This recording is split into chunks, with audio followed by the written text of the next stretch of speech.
Whether you work a 9 to 5 or whether you work for yourself, you're getting pimped by somebody. That's not the crime. The crime is how long you allow yourself to get pimped. You have to come up. Everything is a come up. Everything is a struggle. You start from the bottom, working to the top. I think everybody shines in different things. It's important that I just put myself 100%, apply myself, and represent, the young black man, whatever I do. More importantly that than, let's get something real meaty, real political. I really just want to put myself, make myself being political by having my principles, living by my principles, and applying myself to today's society. I don't want to be I don't want to be 50 years old at a BET, We Shall Overcome Achievement Awards. You know what I'm saying? Not me. I want when they see me, they know that every day when I'm breathing, it's for us to go farther. Every time I speak, I want the truth to come out. You know what I'm saying? Every time I speak, I want to shiver. I don't want them to be like, they know what I'm going to say because it's polite. They know what I'm going to say. All BS aside, it all comes down to we got to survive. Even warriors put their spears down on Sundays. We got to survive here in this country. We got to survive here. For us to survive here, white folks, black folks, Korean folks, Mexican folks, Puerto Ricans, we got to understand each other. We got to take a bigger chance. And when I say Americans, people think I'm talking about Uncle Sam. Like actually Uncle Sam with the gray hair and the flag. You, the guy, you, the mechanic, wherever, you. You need to do something. You need to check yourself and see how racist you are. You know what I'm saying? It's real. And even if I get in trouble, you know what I'm saying? That what we're supposed to do? I'm not saying I'm gonna rule the world or I'm gonna change the world, but I guarantee that I will spark the brain that will change the world. And that's our job, is to spark somebody else watching us. We might not be the ones, but let's not be selfish, and because we're not gonna change the world, let's not talk about how we should change it. I don't know how to change it, but I know if I keep talking about how dirty it is out here, somebody gonna clean it up. My mother taught me 3 things: respect, knowledge, search for knowledge. It's an eternal journey. That's like my haircut, the line. 360 degrees, find knowledge, always. And she taught me to not be quiet. If there's something in my mind, speak it. That's what that was the breath. She always taught, but also to listen. And she told me this little joke that God gave you 2 ears to listen and 1 mouth to speak. 2 ears and 1 mouth, common sense. 1 mouth, you should speak, but you should also listen. And that's where the knowledge comes from, listening. And once you get the knowledge, you can speak. And it helps you. So she taught me respect, knowledge, and understanding, mostly, just listening. I can't explain why I shine and no one else shines. I think everybody shines in different things. And a lot of things I can't do. I can't play basketball like every other black person in America. But I can act. I know how to go to that true spot in myself because I'm there every day. I can be me. I can be whoever because I'm true to me. I can go to neutral easily. A lot of people, black, white, Mexican, young or old, fat or skinny, have a problem being true to themselves. They have a problem looking in the mirror and looking directly into their own souls. I have no patience for anybody that doubts me. None, at all. It's too hard out here. You know what I'm saying? If my people don't stand up for me, who is? I understand these white folks looking at me like that because they don't know me.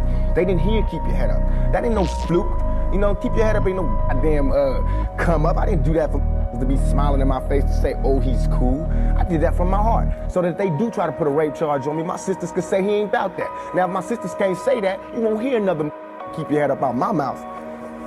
You understand me? I think that when there's hopelessness, people revolt. Because it's like there's nothing that's like, it's like we're going, is America gonna help us ever? Because we know for a long time they haven't. Are they ever? And it's like all these things are showing us no.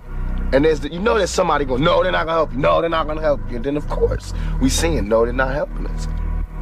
The reason I sell 6 million records, the reason I can go to jail and come out without a scratch, the reason I can walk around, the reason I am who I am today is because I can look directly into my face and find my soul. It's there, it's not sold, I didn't sell it, it's still within me, I still feel it, my heart is still connected to my body.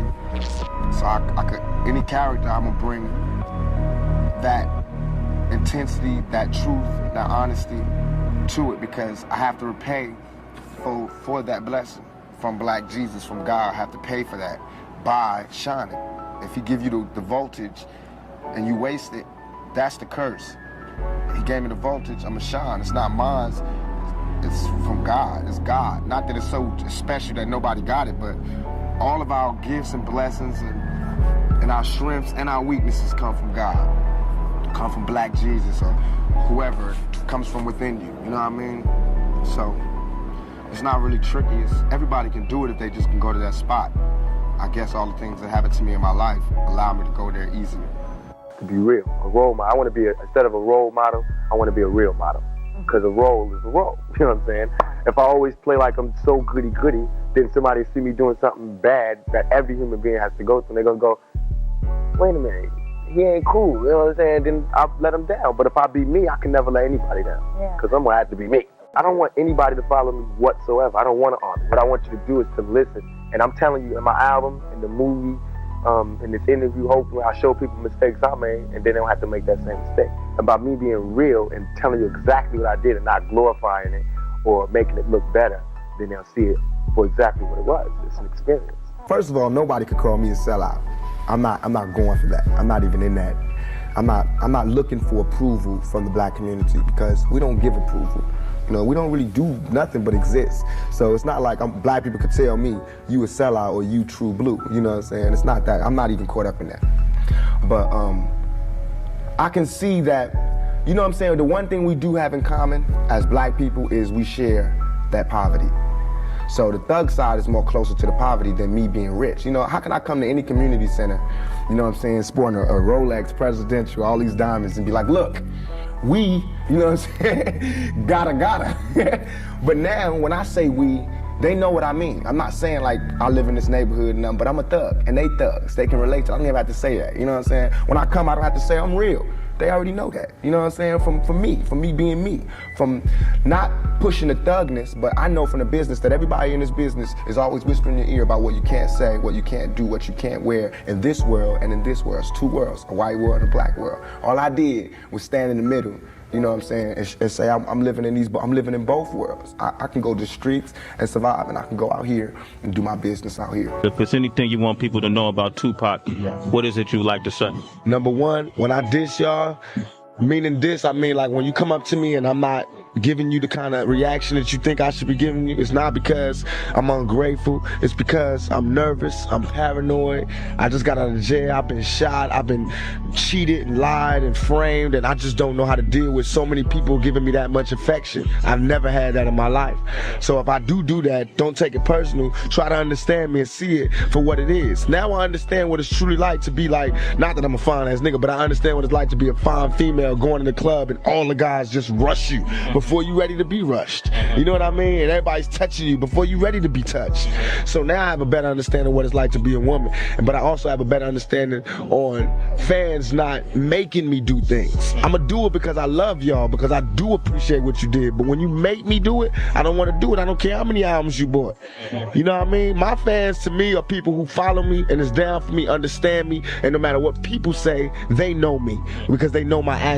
They follow me through my career. Not people who just bought my album, because anybody, I buy albums all the time, but I just buy to listen to. You know, don't start, you know, extorting me for your autograph and shit. You know what I mean? I'm real. I give autographs when I want to, not because I'm all that, but because I'm tired. And I want to be in this game for a long time. I don't ever want to hate the fans. And that's what these other niggas do. See, they might give you autographs all the time, but they hate you. And they don't even look at you like people. I do look at you like people. That's why I feel as though I can look you in your eye and go, yo, I don't feel like doing that right now. I don't feel like signing the autographs. And you should understand, because I'm looking at you like a human being. Let's kick it. Let's not take pictures. Let's just kick it. So y'all can't fade me. Y'all can't turn on me. Don't change on me. Stay down for me because I stay down for you. And don't extort me, and let's just do it forever. It is. This world is such a, and when I say this world, I mean it. I don't mean in the ideal sense. I mean in every day, every little thing you do. It's such a, gimme. Everybody back off. You know, everybody's like, you taught that from school, everywhere. Big business, if you want to be successful, you want to be like Trump, gimme, push, step, crush. That's how it all is. And it's like, nobody ever stopped. Just, you know, I feel like, instead of us just being like, slavery's bad, slavery's down, bad whitey. I mean, all right, let's stop that. And everybody's smart enough to know that, I mean, we've been slighted. And we want ours. And I don't mean by like ours, 40 acres and a mule, because we're past that. but we need help. I mean, for us to be on our own 2 feet, us meaning youth or us meaning black people, whatever you want to take it for us to be on our own 2 feet, we do need help, because we have been here. We have been a good friend. If you want to make it a relationship type thing, we have been there, and now we deserve our payback. It's like you got a friend that you don't never look out for. You know, you dressed up in jewels. Now America's got jewels, and they paid and everything, and they lending money to everybody except us. And it's like, you know, everybody need a little help on their way to being, you know, self-reliant. I mean, if this is truly a melting pot in the country where we care about it, and Lady Liberty got a hand like this, she really loves us, then we really need to be like that. And it needs to be the black kids. And if there's a white person who got money, then he need to help them. He need to help black kids, Mexican kids, Korean kids, whatever. But it need to be real. And it need to be before we all die, and then you say, oh, I made a mistake. We should have gave them some money. We really should have helped these folks. It's gonna be too late. You know what I'm saying? And then that's when you gotta pay your own karma.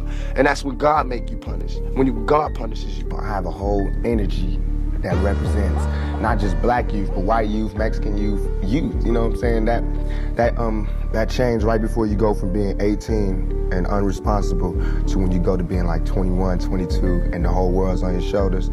I believe strongly that my audience empathize with me because I show that side. I show that emotion, raw, uncut, good and bad.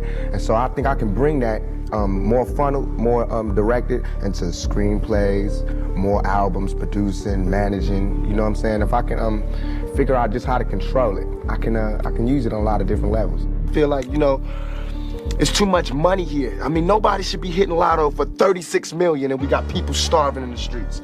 That is not idealistic, that's just real. That is just stupid. There's no way Michael Jackson should have, or whoever Jackson, should have $1 million, $1 billion, and then there's people starving. There's no way.